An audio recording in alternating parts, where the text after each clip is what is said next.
Sir जैसे कि एक सीवियर ब्रेकडाउन होता है किसी का भी, तो उस टाइम बहुत नेगेटिव थॉट्स आते हैं, बिल्कुल भी हम उनको पॉजिटिव नहीं कर पाते हैं।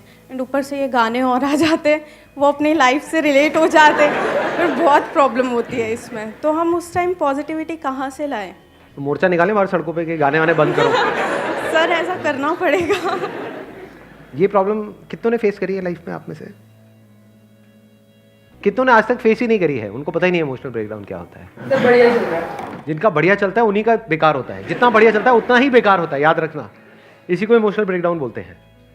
जिनका घटिया ही चल रहा था और ब्रेकअप हो गया तो उसको थोड़ी ना कोई फर्क पड़ेगा, वो तो कहेगा अच्छा है। सो अब ये जो इमोशनल ब्रेकडाउन हो जाता है हमारा, मतलब इमोशनली हम पूरी तरह से अंदर से टूट जाते हैं, खत्म हो जाते हैं, उसका क्या सोल्यूशन है? तो डिपेंड करेगा किस फेज में हुआ है लाइफ में। देखो, एक है थियोरेटिकली हम कुछ बोल रहे हैं। थियोरेटिकली हम क्या बोल सकते हैं कि ऐसा करना चाहिए, वैसा करना चाहिए, वैसा करना चाहिए, बट वही कहते हैं ना कि जिस पे बीतती है उसी को पता लगता है। हाँ, यस सर, है ना? हाँ, क्योंकि दिमाग काम करना बंद कर देता है उस टाइम पे बातें समझ नहीं आ रही होती है, क्योंकि अंदर तक बंदा पूरी तरह से हिल जाता है, बुरा हाल हो जाता है। बिल्कुल ऐसा है जैसे जिसको हम ब्रेकअप बोलते हैं, वो पता है कैसा है? बिल्कुल ऐसा है जैसे आपका कोई बॉडी का पार्ट है, या मान लो नाखून है, उसको कोई प्लास से पकड़े और पकड़ करके खींच दे, तो फिजिकली कितना दर्द होगा? सोचने में दर्द हो रहा सोचने में ही दर्द हो रहा है, तो सोचो अगर एक्चुअल में कोई कर दे तो फिजिकली कितना दर्द होगा? बहुत दर्द होगा। ऐसे ही इमोशनली अगर किसी के साथ में बहुत ज़्यादा अटैच्ड हो जाते हो और आपका टाइम बहुत अच्छा चल रहा होता है and you feel as if कि भाई अब तो हम कभी अलग हो ही नहीं सकते, और उससे अलग हो जाओ एकदम से, तो उतना ही दर्द होता है, अंदर तक हालत खराब हो जाती है। कुछ भी समझ नहीं आ रहा होता है कि क्या करें, दिमाग काम करना बंद कर देता है, क्योंकि वो पेन हमारे ऊपर बहुत ज़्यादा हावी हो जाता है। तो अब ऐसी सिचुएशन में क्या करना चाहिए? सर अपने पैशन को फॉलो करो। नहीं सर, वो जैसे पेन से बाहर निकलने के लिए अपने आप को उसे मतलब उसी में रहने की कोशिश करना चाहिए। Sir accept and move on. इसका मैं एक्चुअल में आपको बता देता हूँ सोल्यूशन क्या है। एक है थ्योरेटिकल सोल्यूशन, वो क्या है कि हम अपने आप को मजबूत बनाएं, एक्सेप्टेंस, हम एक्सेप्ट कर लें। ये सब एक्चुअल में सोल्यूशन नहीं है। एक्चुअल में पता है इसका क्या सोल्यूशन है? जब ऐसा कुछ हो रहा हो, जैसे फॉर एग्जांपल मैं आपको अगर अपना एग्जांपल बताऊं क्या होता है, जैसे फॉर एग्जांपल मेरे दांत में मेरे को कोई ट्रीटमेंट कराना है, तो मैं अपने उसको डेंटिस्ट को बोलता हूं कि जो पेन किलर है वो मत लगाओ, I want to observe the pain. तो मैं अपनी चॉइस से उस पेन को एक्सपीरियंस कर रहा हूं, ये देखने के लिए कि मेरी अपनी कैपेबिलिटी क्या है, कितना दर्द मैं सह सकता हूं।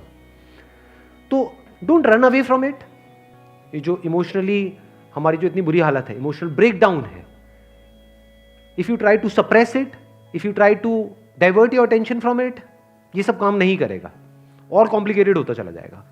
फेस इट कि देखता हूं मेरी लिमिट क्या है, मेरी थ्रेशोल्ड लिमिट क्या है, मैं कहां तक दर्द को सह सकता हूं या सह सकती हूं।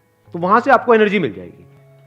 अगर उस लिमिट को आप बढ़ाने के लिए एक्ट करोगे तो just be one with it, मतलब उसके साथ में जुड़ो, उससे भागो मत।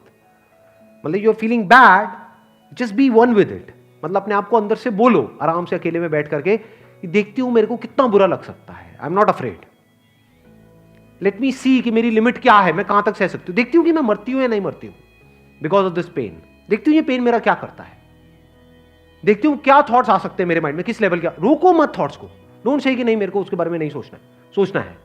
देखती हूं क्या हो सकता है, देखती हूं इसकी अपर लिमिट क्या है, मैक्सिमम कहां तक जाती है।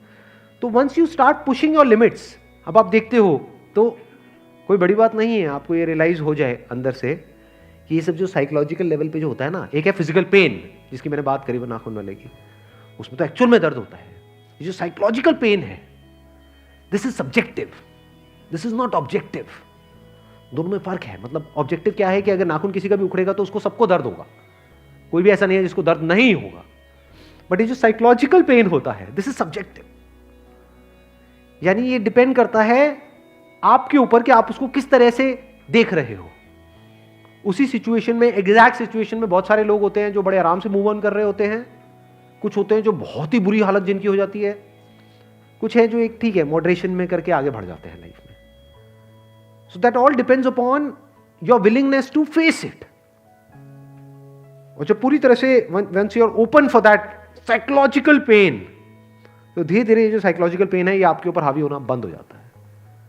ये कह लो डीपर लेवल से तो पूरी तरह से निकल जाता है। अगर सिंपल एग्जांपल दूं कि फॉर एग्जांपल अगर आपके साथ में कुछ बहुत बुरा होगा तो आपको इमोशनली बुरा लगेगा, लेकिन सिर्फ उस टाइम पे लगेगा। लोगों के साथ में ये भी होता है कि कुछ बुरा नहीं भी हो रहा तब भी साइकोलॉजिकली बुरा लगता ही रहता है, परमानेंट स्टेट बन जाती है। तो अगर आपने ये कर लिया तो यहां से बाहर आ सकते हो, जो जिस चीज़ की मैं बात कर रहा हूँ। But I am not too sure आप कैसे इसको देख पा रहे हो। यानी अकेले में बैठ करके just gather up all your courage and say to yourself, let me see कि मेरी अपर लिमिट क्या है, मैं कहां तक बियर कर सकती हूं, मैं कहां तक बियर कर सकता हूं। तो you would be surprise to see that कि आप क्या कर सकते हो साइकोलॉजिकली बियर, कोई लिमिट नहीं है। सर मेरा क्वेश्चन है कि ऐसा एक सेइंग है कि if anything happens happen for a reason, मतलब गुड रीज़न, और बचपन से पढ़ते भी आ रहे हैं कि जो कुछ भी होता है अच्छे के लिए होता है। सर मतलब ये कैसे रेलेवेंट है, और मतलब बहुत चीज़ होता है जिसके लिए उसके लिए कुछ अच्छाई खोज ही लेते हैं अपन लोग, बट बहुत चीज़ ऐसा भी होता है कि जिसका कोई अच्छाई समझ में नहीं आता है। जैसे कोई बच्चा है और उसके बचपन में उसके माता पिता गुजर गए हैं सर, तो उस केस में कैसे ये रेलेवेंट है, और यही सर मेरा क्वेश्चन है। आप कह रहे हो कि ये एक कहावत है कि जो होता है अच्छे के लिए होता है। एक सबसे पहली चीज़ यहाँ पर ये समझनी है, इस क्वेश्चन का आंसर करने से पहले what I want to all of you to understand is कि किसी भी बात को लिटरली नहीं लेना चाहिए। किसी भी बात को एज इट इज़ मत लो, थोड़ा सा उसमें अपना दिमाग लगाओ कि ज़रूरी नहीं है कि कहीं पर लिखा है, चाहे वो कहीं भी लिखा है, चाहे वो किसी ने भी कहा है, चाहे वो बंदा किसी भी लेवल पे है, किसी ने कुछ कहा है तो उसने एक पर्टिकुलर स्टैंड पॉइंट से कुछ कहा है, तो उस बात को हम हर जगह पे फिट नहीं कर सकते। हर जगह पे फिट करेंगे तो हम खुद ही कंफ्यूज हो जाएंगे, फिर हम क्या कहेंगे कि वो बंदा गलत कह रहा है, जबकि जरूरी नहीं है वो बंदा गलत कह रहा हो। फॉर एग्जाम्पल मैं कुछ कह रहा हूं तो अब अगर मैं कह रहा हूं तो एक पर्टिकुलर स्टैंड पॉइंट से कह रहा हूं, बट उसी बात को पकड़ करके अगर आप और जगह पे फिट करोगे तो वो बात अप्लाई नहीं होगी। फिर आप क्या कहोगे कि नहीं ये बात बेकार है, ये बात गलत है। वो बात गलत नहीं है, आपकी समझ गलत है। तो अब आपने कहा जो होता है अच्छे के लिए होता है। एक्चुअल में लाइफ में जो भी होता है ना वो अच्छे के लिए होता है ना वो बुरे के लिए होता है। क्या अच्छा है क्या बुरा है, उसका रीजन क्या है? There is no reason, there is a cause but there is no reason. ध्यान से समझना, दोनों में बड़ा फर्क है। एक है law of cause and effect, whatever is happening because of a cause. Earthquake आया, उसके पीछे कॉज है। मान लो बाढ़ आई कहीं पर, उसके पीछे कॉज है। किसी का एक्सीडेंट हुआ, कोई ना कोई कॉज है। बट रीजन क्या है? ये रीजन कहां होता है? ये रीजन आदमी के माइंड में होता है। हम रीजनिंग करते हैं थ्रू आवर इंटेलेक्ट, कि हम बोलते हैं अच्छा ये हुआ, इसके पीछे ये वजह है। दैट वजह may be different from a cause. Cause and effect can be measured scientifically, but reason is born in the mind, कि हम खुद एक रीजन दे रहे हैं कि अच्छा ये हुआ, ये अच्छे के लिए हुआ, ये हुआ, ये बुरे के लिए हुआ, ये अच्छा हुआ, ये बुरा। ये जो अच्छा और बुरा है ये सिर्फ हमारे माइंड में है। इस यूनिवर्स के पॉइंट ऑफ व्यू से कुछ भी अच्छा बुरा नहीं है। हर एक चीज के पीछे कॉज होता है, एक इफेक्ट होता है। अगर वो कॉज है तो वो इफेक्ट आना ही आना है, दुनिया की कोई ताकत उसको रोक नहीं सकती है। So now what needs to be understood here is कि हम खुद अपना एक मतलब निकाल रहे हैं, हम खुद उसको मीनिंग दे रहे हैं। जो हो रहा है इस दुनिया में उसको कोई मीनिंग नहीं है। मान लो कोई जानवर है, वो दूसरे जानवर को खा रहा है, अब इसमें क्या मीनिंग है? वो खा रहा है क्योंकि उसको भूख लग रही है। क्या वो अच्छे के लिए हो रहा है? क्या वो बुरे के लिए हो रहा है? हाँ, एक के स्टैंड पॉइंट से देखोगे तो आप उसको बुरा भी बोल सकते हो जो मरा, लेकिन जिसका पेट भरा उसके पॉइंट ऑफ व्यू से अच्छा भी बोल सकते हो। बट ये भी सिर्फ हमारे स्टैंड पॉइंट्स हैं जो हम अपना हिसाब किताब लगा रहे हैं, क्योंकि जो आज उसको खा रहा है कल उसको भी कोई और खा जाएगा। तो अब क्या अच्छा हो रहा है क्या बुरा हो रहा है? सो अब यहां पे जो बच्चे वाला आपने एग्जांपल दिया, बच्चे के पेरेंट्स की डेथ हो गई है, तो अब ये क्या अच्छे के लिए हुआ है? बिल्कुल भी अच्छे के लिए नहीं हुआ। इसमें क्या अच्छा है?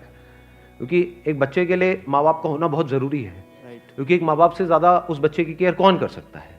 तो ये जो हुआ बुरा हुआ, नहीं होना चाहिए था लेकिन हुआ, अब हो गया है। अब क्या करें?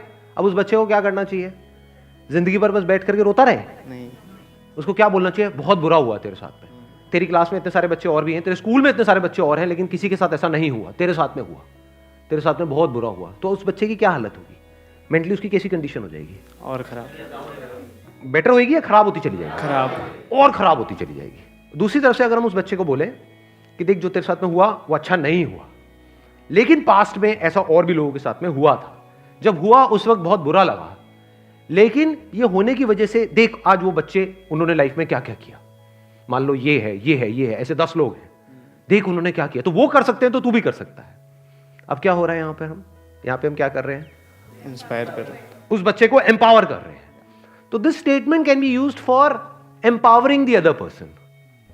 एक्चुअल में अगर आप इसका मीनिंग ढूंढोगे तो कोई मीनिंग नहीं है। जैसे मैं बोलता रहता हूं आसान है, तो क्या आसान है? इस दुनिया में कुछ भी आसान नहीं है, समझे? But this is just a way to empower you guys. कि भाई बोलते रहोगे मुश्किल है मुश्किल है मुश्किल है, तो थोड़ी देर बाद बोलने लगे होगे नामुमकिन है, मैं कुछ नहीं कर सकता, कुछ नहीं कर सकता, पड़े रहो गुमसांड की तरह कहीं पर साइड में। लेकिन अगर आप अपने आप को बोलोगे नहीं नहीं आसान है, मैं कर सकता हूँ कर सकता हूँ, तो धीरे धीरे धीरे एक बिलीफ अंदर पैदा होने लग जाता है। लगता है कि हाँ शायद मैं भी कर सकता हूँ। एक्चुअल में दोनों ही बात बकवास है, ना कुछ मुश्किल है ना कुछ आसान है, ऐसे ना कुछ अच्छा है ना कुछ बुरा है। ये मीनिंग है जो हम उस सिचुएशन को दे रहे हैं। अगर हम बोलते हैं कि जो हुआ अच्छे के लिए हुआ, तो शायद हमारा दिमाग उसकी एक ऐसी साइड को देख ले जहां से हमको कुछ एनर्जी मिले। क्लियर है? Yes sir. सर मेरा क्वेश्चन ये है कि कभी कभी हम लाइफ में ऐसी मिस्टेक कर देते हैं कि जिसके ऊपर हम खुद ही रिग्रेट करते रहते हैं। बाहर वाले लोग तो हमें बोलते ही हैं कि हाँ तुमने ये गलती कर दी, और कभी कभार कुछ गलतियाँ ऐसी होती हैं जो हम शेयर भी नहीं कर सकते और हमने खुद ही वो गलती करी होती है और हम खुद ही के ऊपर वो रिग्रेट कर रहे होते हैं। तो हमें उससे ओवरकम करने के लिए क्या करना चाहिए? ये रिग्रेट अच्छा है, ये होना भी चाहिए। ये किसको होता है? जो अच्छा इंसान होता है। अच्छे इंसान की अब क्या डेफिनेशन है? अभी थोड़ी देर पहले मैंने क्या कहा था? अच्छा बुरा कुछ नहीं होता है। ये हम है जो एक मीनिंग दे रहे हैं। अच्छा मतलब वो जो इस सोसाइटी के लिए अच्छा है, औरों के लिए अच्छा है। मान लो कोई अगर पी करके गाड़ी चला रहे तो उसको क्या कहोगे? क्या वो अच्छा इंसान है बुरा इंसान है? बुरा इंसान है, क्योंकि वो औरों के लिए भी बुरा है। उसको तो अच्छा नहीं कह सकते ना। हाँ, बट कोई अगर ढंग से ड्राइव कर रहा है, कोई सामने से जा रहा है, रोड क्रॉस कर रहा है तो देख रहा है, रुक रहा है, उसको जाने का मौका दे रहा है, तो उसको आप अच्छा इंसान बोल सकते हो। तो पहले इस अच्छे बुरे की डेफिनेशन को हमको क्लियर करना है, ठीक है ना? तो अब आता है कि ये रिग्रेट किसको होता है। बहुत लोग हैं जो बहुत उल्टे सीधे काम करते हैं इस दुनिया में, पता नहीं किस किस लेवल के काम करते हैं जो हमको बोलने में ही शर्म आ जाए। उनको कोई रिग्रेट नहीं होता है। क्यों नहीं होता उनको रिग्रेट? हाँ, और इंसान एक्चुअल में अच्छा बुरा नहीं होता है। ध्यान से समझना, क्यों नहीं होता उनको रिग्रेट? जिनको बोलते हैं बिल्कुल हार्डकोर क्रिमिनल्स, जैसे आप ये सारे सीरियल्स में देखते हो, ये सीरियल्स नहीं आते आजकल, क्राइम पेट्रोल, सावधान इंडिया। 4 साल पहले देखा था, छोड़ दिया। अच्छा, उसमें आए तो नहीं ना आप? तो अब बुरा इंसान क्या कोई माँ के पेट से निकलता है कि वो बुरा पैदा हो गया, वो अच्छा पैदा हो गया? ऐसा होता है क्या हुआ? उसने कभी ना कभी कोई ना कोई गलती करी, लेकिन उसके अंदर रिग्रेट नहीं हुआ वो गलती करने के बाद में, या रिग्रेट हुआ भी तो हल्का फुल्का हुआ। उसके बाद में वो आगे और सिचुएशन बिगड़ती चली गई। आज उसकी हालत ऐसी हो गई, बिल्कुल पत्थर का दिल हो गया उसका। वो कुछ भी कर दे उसको कोई रिग्रेट नहीं होता है। So all I can say is ये रिग्रेट होना अच्छा है। तो डोंट टेक इट नेगेटिवली, क्योंकि इस क्वेश्चन का एक आंसर ये भी हो सकता है मैं आपको कहूं कि नहीं रिग्रेट नहीं होना चाहिए, मूव ऑन इन लाइफ, ये वो। But if you start moving on, अगर आप कुछ गलत करोगे किसी के साथ में, रिग्रेट तभी हो रहा है जो आप किसी को बता तक नहीं सकते कि आपकी एक्चुअल में गलती है, तभी रिग्रेट हो रहा है ना, कि आपको पता था कि ये नहीं करना चाहिए लेकिन गलती हो गई और आपको रिग्रेट हो रहा है, तो ये अच्छा है। This is a sign that you are a good human being, you are good at heart.